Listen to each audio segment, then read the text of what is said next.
Welcome to another edition of Poker Strategy right here on Card Player TV. In this episode, 2000 World Series of Poker main event winner Chris Ferguson gives some advice about one of the most important aspects of being a winning poker player, bankroll management. I think the most important bankroll management tool you can apply is that you never want to play for more money than you can afford. You'll play for very small stakes, and the idea is you got to beat the small games before you can move up into the bigger games. And if you lose in the bigger games, you got to move back down to the small games.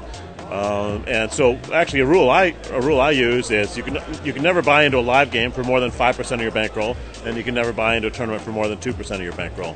And the idea is if you go on a losing streak, you lose 5%, 5%, 5%. If you lose enough 5%, you might lose half your bankroll.